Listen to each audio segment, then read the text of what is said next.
Hello दोस्तों, नमस्कार। स्वागत है आपका मेरे चैनल ओम प्रिया सिंह में। आज की वीडियो में हम जानेंगे दो बहनों की कहानी जो कि द्वितीया व्रत से रिलेटेड है। अगर आप लोगों ने हमारे चैनल को सब्सक्राइब नहीं किया है तो जल्दी से सब्सक्राइब कर ले और हमें कमेंट करके बताइए आप कहां से ये वीडियो देख रहे हैं। तो चलिए समय न व्यर्थ करते हुए इस वीडियो की शुरुआत करते हैं। दो बहनें सुखिया और दुखिया की कहानी है जीवित पुत्रिका व्रत में।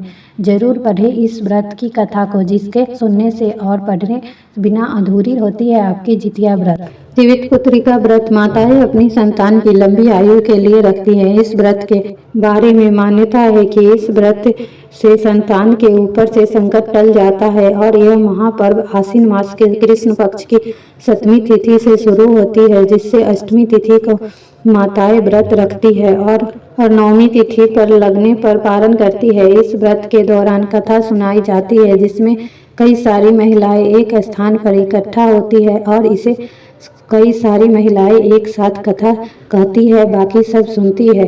दो बहनें सुखिया और दुखिया की कहानी जीवित पुत्रिका से जुड़ी कई सारी कथाएं प्रचलित है, जिसमें से दो बहनें सुखिया और दुखिया की कहानी है जिसे जरूर सुनना चाहिए। कथा अनुसार दो बहनें थी, एक का नाम था सुखिया और दूसरी का नाम था दुखिया। दोनों का नाम कई की तरह ही उन दोनों का भाग्य था। सुखिया अमीर थी और दुखिया हमेशा दुखी रहती थी, और दुखिया का नाम के मुताबिक गरीब और बहुत ही दुखी थी।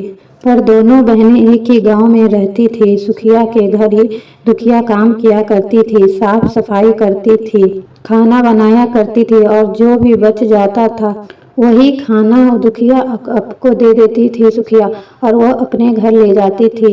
और समय बीतता गया। दोनों बहनों को दो पुत्र हुए, यानी कि सुखिया के दो पुत्र और दुखिया के दो पुत्र। जब जितिया का व्रत आया तो हमेशा की तरह दोनों बहनें ने जितिया का व्रत रखा। दुखिया सुखिया के घर में काम करती थी। व्रत के दिन दुखिया ने सुखिया के घर जो चावल फटका चावल को साफ किया और उसकी जो खुद्दी निकाली उसे अपने पास रखा और चावल साफ सुखिया को दे दिया। फिर उसने साग को चुना, पत्तियों की डंठल्स को अलग करना है और यहाँ भी बढ़िया वाला साग सुखिया को दिया और खुद जो डंठल बची हुई थी उसे अपने घर के लिए रख लिया।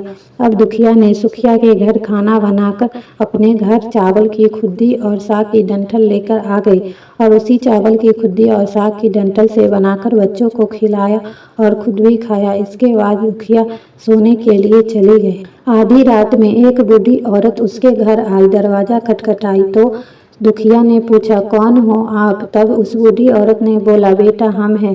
दुखिया ने उठकर दरवाजा खोला और कहा, माँ आपको क्या चाहिए? आप इतनी रात को यहाँ किस लिए आई है? तभी बुढ़िया ने कहा, बेटा मुझे बहुत भूख लगी है, कुछ खाने को दे दो।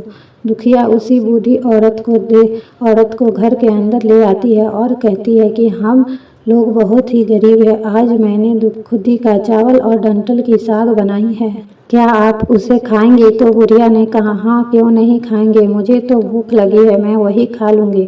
दुखिया अंदर जाकर खुद्दी का चावल और डंठल की साग लाकर बूढ़ी औरत को खाने को देती है और बूढ़ी औरत खाना खाने के बाद कहती है, मुझे इस अंधेरे में कुछ अच्छे से दिखाई नहीं देता, मैं इतनी रात को कहाँ जाऊंगी, अपने घर में कैसे जाऊंगी? तो दुखिया ने कहा, कोई बात नहीं माँ, आप यहीं पर सो जाओ, सुबह होने पर आप घर चली जाना। तब बूढ़ी औरत रात में दुखिया के घर में ही सो जाती है और बूढ़ी औरत थोड़ी देर बाद उठकर बोलती है, बेटी मुझे दीर्घासन लगा, यानी कि उसको लैट्रिन पैखाना लगा रहता है, कहाँ करूँ? इस पर दुखिया कहती है कि मैं अपने घर में शौचालय बाथरूम नहीं है, इसलिए आप उधर कोने में जाकर कर लो। तो वो बुढ़िया औरत पूछती है कि बेटी भर भर करूँ या छर छर करूँ? चूंकि दुखिया नींद में थी तो उसने नींद में ही कहा, भर भर कर दो अम्मा, मैं सुबह साफ कर दूंगी। इसके थोड़ी देर बाद बूढ़ी औरत कहती है, बेटी मैं अपना हाथ कहाँ साफ करूँ? तब इस पर दुखिया कहती है कि आप मेरे बालों में अपने हाथ साफ कर लीजिए। सुबह होने पर दुखिया जब उठती है तो उसे सब सपने जैसा लगता है और सोचती है कि सोते समय मुझे कोई सपना आया होगा। तो इतना ही सोच कर वो नदी में नहाने चली जाती है और जब वह नदी में नहाने के समय अपना बाल धोकर नहाती है तो उसके बालों से होता हुआ पानी बहता है। वह सोने का पानी होता है। आसपास की सारी महिलाएं यह देखकर आश्चर्य हो जाती है और दुखिया से कहती है, क्या बात है, तुम्हारे बालों से सोने का पानी गिर रहा है। उन सभी को बातें सुनकर रात की सारी बातें याद आती है और वह दौड़कर अपने घर भागती है, यह सोचकर कि उसका घर बूढ़ी औरत के दीर्घासन से गंदा हुआ होगा। पहले तो साफ करना होगा, लेकिन जब वह अपने घर जाती है तो देखती है कि घर के हर कोने में ढेर सारा सोना बिखरा पड़ा है। तब यह देखकर दुखिया बहुत ही खुश हो जाती है और सोचती है कि ये सब जीतमान बाबा की कृपा से आया है, जो मेरे घर बूढ़ी अम्मा का रूप में मेरे घर आए और मुझे इतना सारा ढेर सारा आशीर्वाद दिया।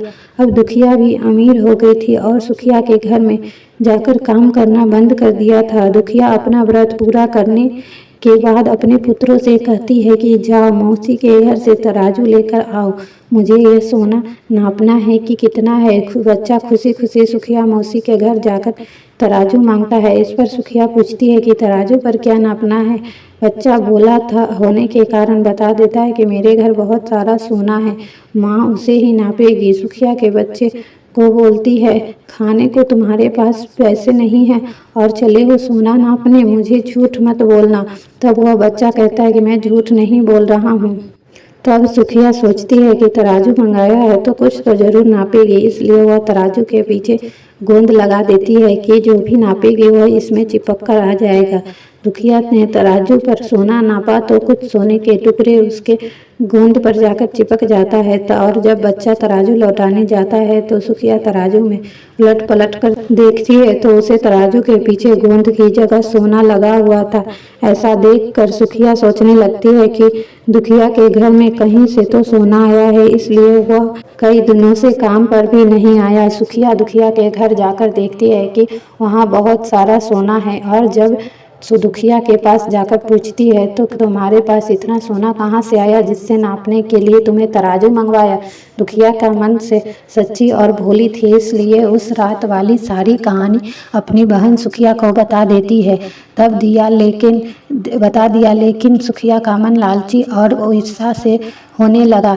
इससे पास दुखिया के पास ज़्यादा धन आ जाएगा, अब तो अगले जितिया में ही खुद्दी का चावल और साग की डंठल बनाऊंगी। फिर अगले साल जितिया का व्रत दोनों बहनें ने रखा। सुखिया के पास तब हर तरह का सुख सुविधा धन भी था, इसके बावजूद वह जितिया के दिन चावल फटक कर साफ चावल फेंक दिया और खुद्दी अपने पास रख लिया और वैसे ही साग को तोड़ कर फेंक दिया और डंठल के अपने पास रखी, वही बना दिया। पूजा पाठ और खा पीकर सुखिया सोने चली गई। आधी रात को सुखिया के घर के में भी एक बूढ़ी औरत आई और सुखिया तो उसका इंतजार ही कर रही थी। उसने तुरंत दरवाज़ा खोला तो वहाँ वही बूढ़ी औरत थी और बूढ़ी औरत को अपने घर के अंदर ले जाती है। बूढ़ी औरत ने बोला, मुझे तो बहुत जोर की भूख लगी है तो कुछ खाने को दे दो।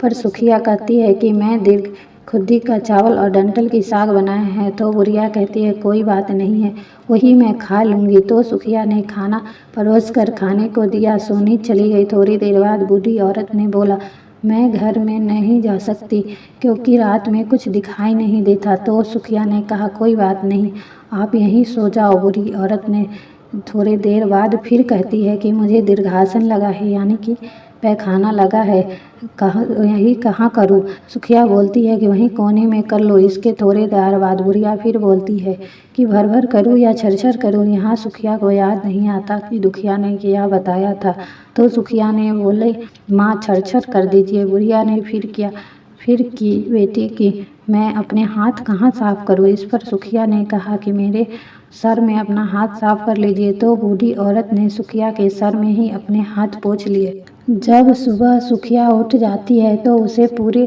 घर में गंदगी फैली हुई दिखाई देती है। इसके बाद उसके बाल में भी गंदी लगी हुई होती है। यह सब देखकर सुखिया बहुत ही दुखी हो जाती है और उससे अपनी बहन पर गुस्सा आता है। सुखिया गुस्सा होकर अपनी बहन को बुलाती है और कहती है कि तुमने मुझे झूठ कहा और मेरा पूरा घर गंदा करवा दिया। इस पर दुखिया ने कहा, तुमने क्या कहा था दीदी, भर भर या छरछर। तो सुखिया ने बताया कि उसने छरछर बोला था। तो यह सुनकर दुखिया बोली, तुमने यहीं पर गलती कर दिया दीदी, तुम्हारे पास तो सब कुछ था, किसी भी चीज़ की कमी नहीं थी, फिर भी तुमने लालच किया। तुम्हारे घर स्वयं जितवाहन बाबा आए थे, भले ही वेश बदल कर आए थे, किंतु फिर तुमने उन्हें अच्छा खाना क्यों नहीं खिलाया? मेरे पास तो कुछ भी नहीं था, इसलिए मैंने खुद ही चावल और साग की डंठल खाने में परोसा था, लेकिन तुमने अपने घर में आए भगवान का अपमान किया। सब कुछ होने के बावजूद भी तुमने उन्हें साग और भात खिलाया। तुम्हारे पास सब कुछ होने पर भी तुमने लालच किया, इसलिए लालच करना नहीं चाहिए, इसलिए तुम्हारा सारा बुरा हुआ। उम्मीद है कि आपको जितिया व्रत की यह दो बहनों की कथा पसंद आई होगी। इसी से आप अपने परिवार और दोस्तों को शेयर करें और जितना हो सके हमारे वीडियो को लाइक और कमेंट दीजिए और हमारे चैनल को सब्सक्राइब करें। जितिया से रिलेटेड कई सारी कहानियाँ और कथाएँ और व्रत के मुहूर्त हमारे चैनल पे पहले ही आ चुके हैं, तो उस वीडियो को भी देखना मत भूलें और अपने परिवार में इस वीडियो को शेयर करें ताकि आपकी जो भी रिश्तेदार है उन सभी को यह वीडियो का लाभ मिल सके। इसी के साथ मिलते हैं ऐसे ही एक और वीडियो में, तब तक के लिए धन्यवाद।